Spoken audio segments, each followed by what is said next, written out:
जय जय श्री गणेश। बृहस्पतिवार व्रत कथा। किसी गांव में एक साहूकार रहता था जिसके घर में अन्न वस्त्र धन आदि किसी की कोई कमी नहीं थी, किंतु उसकी स्त्री बहुत ही कृपण थी। किसी भिक्षार्थी को कुछ नहीं देती, सारे दिन घर के कामकाज में लगी रहती थी। एक समय एक साधु महात्मा बृहस्पतिवार के दिन उसके द्वार पर आए और उससे भिक्षा की याचना करने लगे।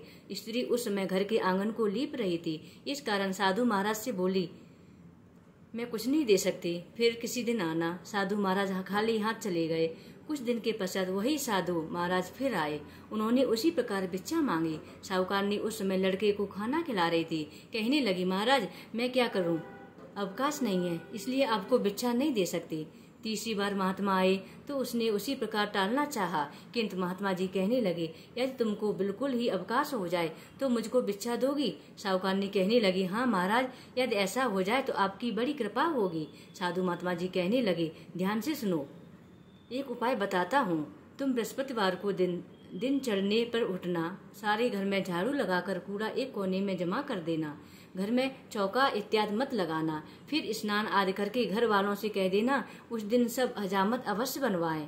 रसोई बनाकर चूल्हे के पीछे रखना, सामने कभी नहीं रखना। सायंकाल को अंधेरा होने के बाद दीपक जलाना। बृहस्पति को पीले वस्त्र मत धारण करना, ना ही पीले रंग की चीजों का भोजन करना। यदि ऐसा करोगे तो तुमको घर का कोई काम नहीं करना पड़ेगा। साहूकारनी ने ऐसा ही किया।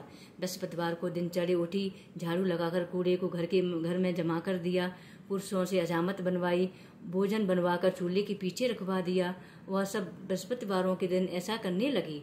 अब कुछ ही काल में उसके घर में खाने को दाना न रहा।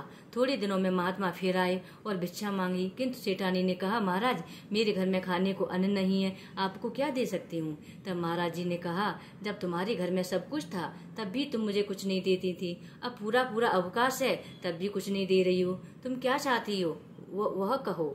तब सेठानी ने हाथ जोड़कर प्रार्थना की, कोई ऐसा उपाय बताओ कि मेरा घर पहले जैसा धन धान से परिपूर्ण हो जाए। अब मैं प्रतिज्ञा करती हूँ कि अवश्य ही जैसा आप चाहेंगे वैसा ही करूंगी। तब महात्मा जी ने कहा, बृहस्पतिवार को प्रातःकाल उठकर स्नान आदि से निवृत्त होकर घर को गौ गोबर से लीपू तथा इस दिन घर के पुरुष हजामत न बनवाएं। भूखे को अन्न जल देती रहो, ठीक सायंकाल दीपक जलाओ। यदि ऐसा करोगी तो भगवान बृहस्पति जी की कृपा से तुम्हारी सभी मनोकामनाएं पूर्ण हो जाएंगी। सेठानी जी ने ऐसा ही किया और उसके घर में धन धान वैसा ही हो गया जैसा कि पहले था।